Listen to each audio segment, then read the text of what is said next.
Have you ever found yourself in a job or a position where you're like, this just isn't the right fit for me? You know you can do it, but it may be exhausting. It may be frustrating. There may be just something about it that you're like, why does this not fit? Well, today's expert, Kristina Schmidt, knows this really well from her career of working in the automotive industry as a plant manager and now transitioning into helping business leaders and coaches become exceptional in their career through their working genius. So, Kristina, what is it about the working genius and the six types that really kind of struck you and helped you understand yourself better? Well, the biggest part for me is that it's just so instant. You go, you take the test, and you say, oh my gosh, that's me. And oh my gosh, that's why I don't like this and I love this. And it all makes sense like almost instantly. And so I love that part initially. And then just how it relates to how we do work, it makes it easy for teams to implement as well. So it's great for understanding yourself and getting a better understanding of your entire team as a whole. And I have found that in my career, like later on, as I discovered more about myself, I'm like, oh, that's why I act that way. That's why I'm responding and reacting that way. Mhm. That's why others are reacting that way. So maybe we can dive a little bit more into the six types of working genius to help people understand it a bit better. What are they? So the Working Genius is it's a productivity tool more than it is a personality assessment. So we say 80% productivity tool, 20% personality assessment. But basically, there are all work can be broken down into six types. And so there are six types of what we call working geniuses. And we all have two geniuses, two competencies, and two frustrations. And so that is two things, two types of work that bring us joy and energy. So we want to do it all the time. And two types of work that we're like, but if we do it too much, we're going to burn out.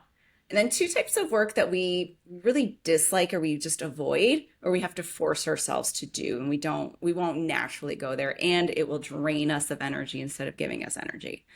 So those six types, sorry if you want to. That's all right. No, one of the things that struck me as I was listening to this book and trying to understand this better was how they describe the two types that don't work as frustrations.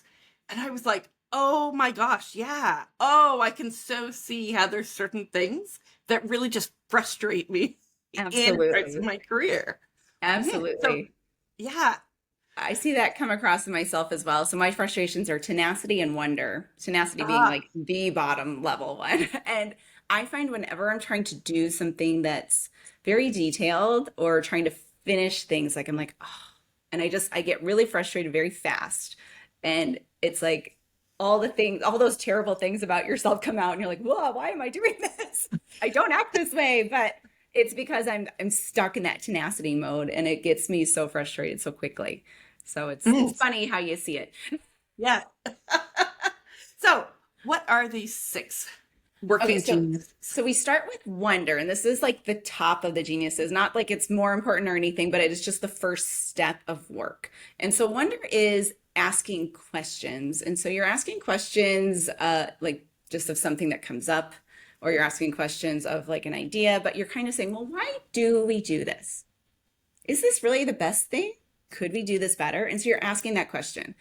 And then, so then it would move to the second stage. So typically, if there's an inventor around or someone who has this genius, they may try to find a solution to that wanderer's question. So the second stage is invention. So this is what we typically think of as this person is so smart because they have these ideas, right? But they can also be very frustrating in a team because when you're trying to implement something and then they have all these ideas. But so everybody's got a good and a bad side. So invention is that second one. So that's coming up with something from nothing. And I think that's the important way to differentiate it between some of the others because Yes. it could be there could be nothing in front of you, a blank canvas, and you love it. You want to create something. So from there, most inventors, like they're so happy with their idea, they have a hard time deciding if even if they have discernment is the third genius, they have a hard time deciding, is it a good idea or not? So they have to Mm. move to someone else to help them discern. So discernment is that third genius. And sometimes there is a loop between the two. So you go back and forth between I and D to try to come up with the best solution. But that discernment person, they're really good. You could almost say they have an excellent gut. So they're going to be able to say, this is a great idea, this is going to work, this is not going to work. They may not be able to tell you why. It's really a gut. And it's really that they have an ability to see patterns and to see Uh-huh. things within the environment that is going to say, yeah, that's going to work and that's not going to work. But they may not know what those patterns are. They just can see them and then immediately know. So Yes. from there, now you've got this idea. Now you move into galvanizing. And this galvanizing person is kind of a different word that we don't hear every day, but I think we're starting to hear more of. But they're getting people excited. And so what they are really great at doing is taking that idea. You can say, hey, go make this happen to a galvanizer. And they're going to say, okay, let's do it. Okay, you do this, you do this. Have you done your thing yet? Okay, are you going to do your thing? And that whole following up part that a lot of us don't like doing, they're excellent at it. And so they're the ones that are going to be like, yes, that brings me joy to do that, to make sure everyone's getting their stuff done and to take this idea and get a response from people. And so that's very energizing for those people. Then the next are enablement. So enablement is the next genius. And it's typically those people that just want to help. So if somebody galvanizes them, they're going to be like your first responder person. They're going to be like, yes, oh, can I help, please? I'll help. What can I do? Tell me what you need. And so they want to help the person. So that is their motivation, and it makes them happy to know that they've helped someone and to be able to do what they can to help others. And so they can be a great glue for a lot of teams because they bring people together because they're jumping on board with their ideas. And then the last genius is the genius of tenacity, which is they want to finish things. So they see an open task, let's finish it. Oh, you didn't get your thing, I'll just do it. And so they are ones that they're gonna take that on, but they want to make sure everything is done. So I think a lot of times even I get confused because I think it's detail orientated. It's not necessarily detail orientated, it's wanting to finish. Typically there are some detail orientatednesses that happen with it, but that wanting to finish the task and put the check mark on it, that is that main motivator for that person. As you say that, I think tenacity is probably not as well. I'm just like, oh. Okay, I Yes. have to get it done. But yeah, so as you think of these geniuses, and as you discovered yours, what are your top two geniuses? So my geniuses are enablement and discernment. Ah, Yes. ah, Well, I love to and help so people. yeah. So as you think of this, and as you think of your leadership journey and your Mhm. choices, how did knowing your geniuses allow you to reflect back on your journey and go, maybe this is why this role was a good fit or this role wasn't a good fit? So Can you share that? it was actually understanding my frustrations and competencies that made me say, oh, this is why I got really frustrated quickly. And it was because, so I was a plant manager, so I was running manufacturing plants. And most of that work is galvanizing and tenacity. And I have a competency in galvanizing, so I could do it. I was like, yeah, let's get people excited. Okay, let's get on board. And maybe I could follow up once. But after that, I was like, what? I told them to do it. They should just do it. I don't need to follow up anymore. And so I would get frustrated constantly having to galvanize and follow up. And I'd be ready to move to the next thing and get excited about the next thing that I struggled with it. But Mm, if I'd have had the language for it, then I could have right. brought my team in and I could have flipped things differently to say, okay, because I knew when I was a plant manager, I loved doing coaching. I would love to do the coaching sessions. I'd love to work with my team and get them excited about like the next idea, and I loved brainstorming the strategy. So I could have sorted my job out a little bit better and had somebody help me with some of that follow up. And I could have deputized somebody perhaps to say, okay, you're going to be the follow up person and then I'll follow up with you because I can do one. I don't want to do all.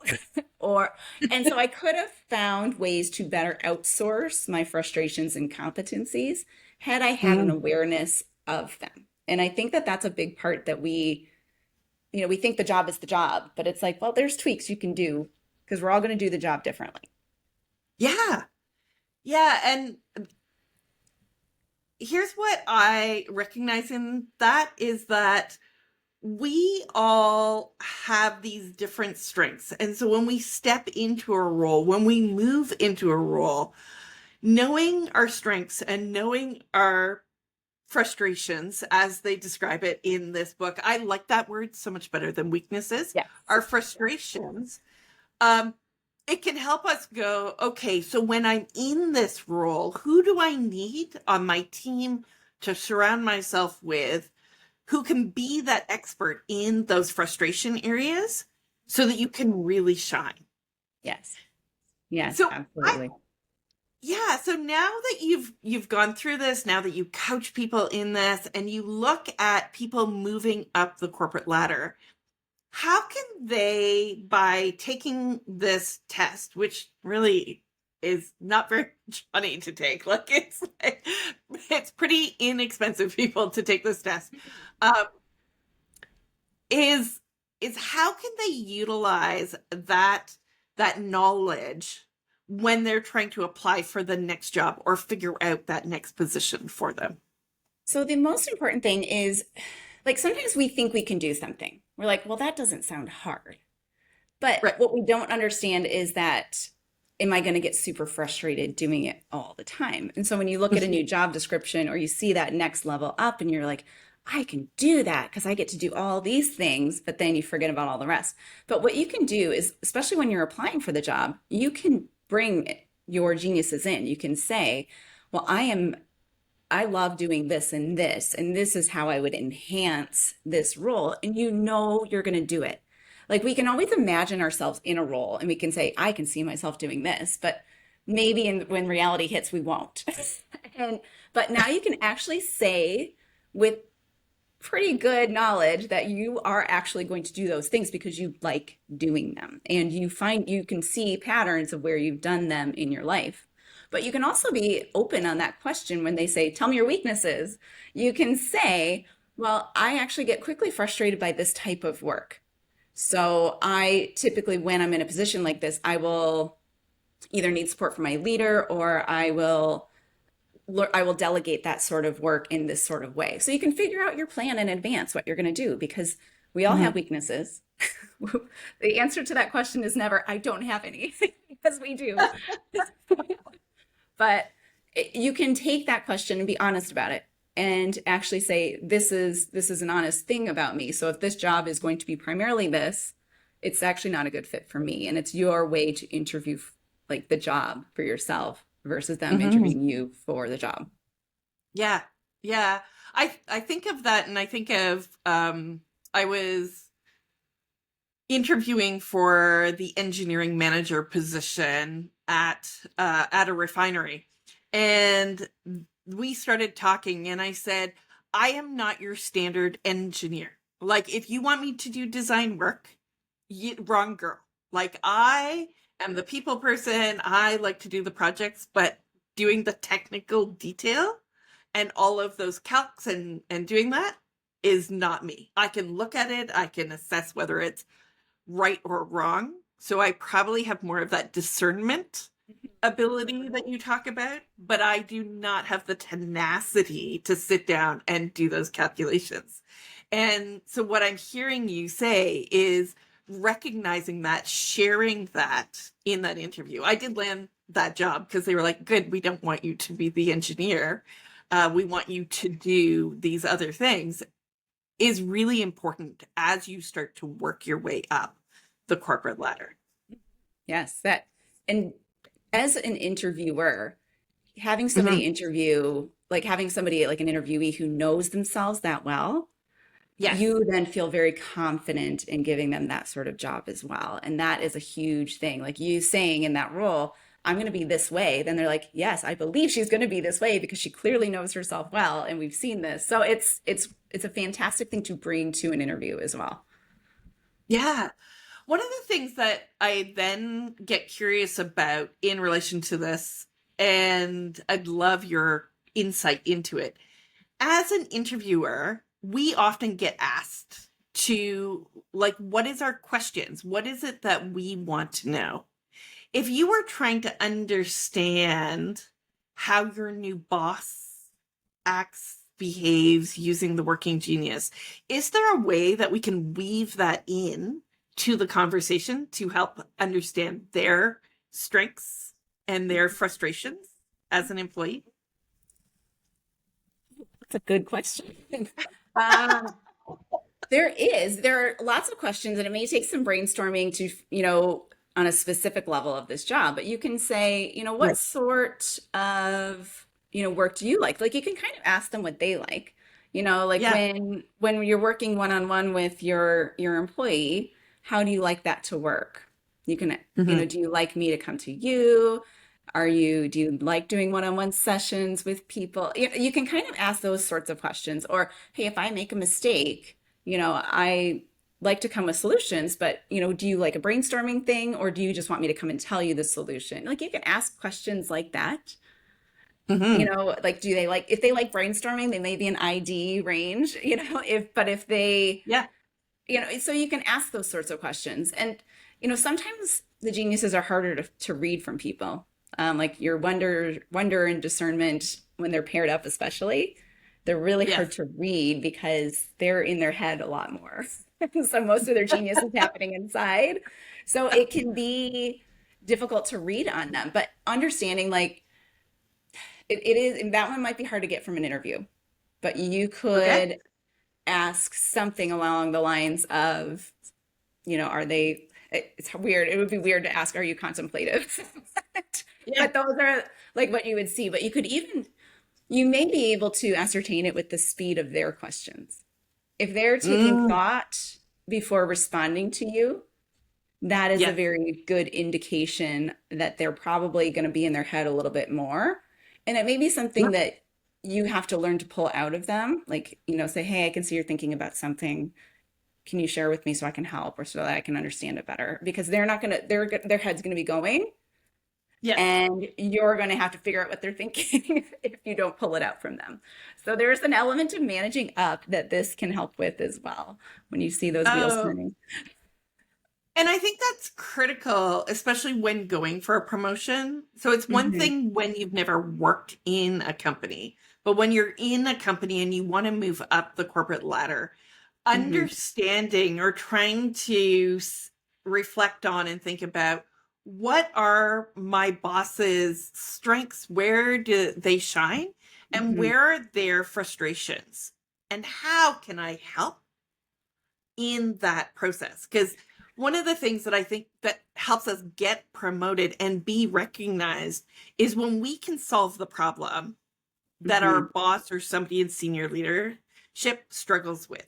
And Yes. like you said, your struggle was tenacity. You recognized in doing this that you needed somebody who could be the person who made sure it all got done, who like Hmm. checked the box and took things to the finish line and then Hmm. reported it to you. Yes. And sometimes one of the best ways to get seen and recognized by the boss is being that person who solves that frustration Hmm. of their working genius, and being that person who can step in and be like, okay, I can solve this working Hmm. genius with my working genius.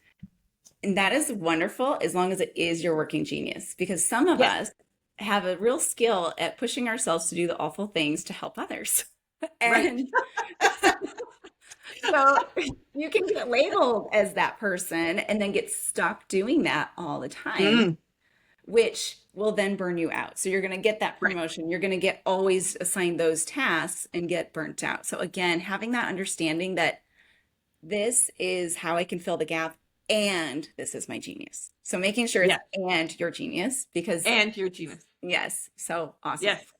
Yes. Thank you for clarifying, and thank you for making sure.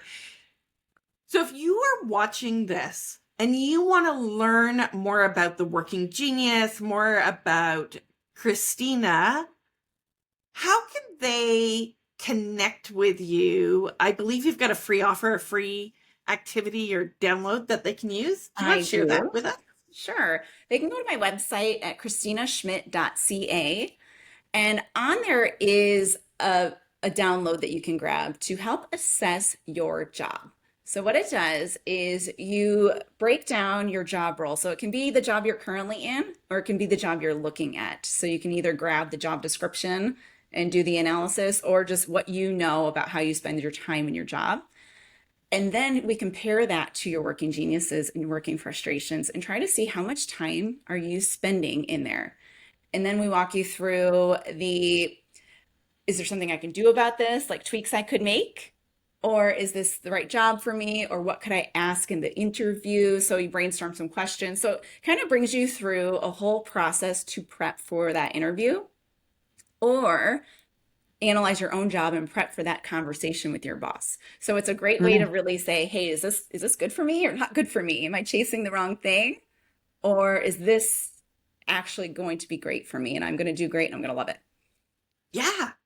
Yeah. Oh, that is so helpful, right? Is to be able to assess that role that you're looking for or what it is in your current job. So even when you go for a performance review, you go for that next uh, promotion Mm-hmm. conversation, Mm-hmm. you have a clearer understanding and insight into yourself and your working genius, what it is that causes you to excel, to show up, and enjoy your job, not just do your job. Kristina, it has been great to have you as part of the Get Promoted Fast mini series. Thank you very much for being here today. Well, thank you for inviting me. This has been a fun conversation and I hope it benefits your people a ton.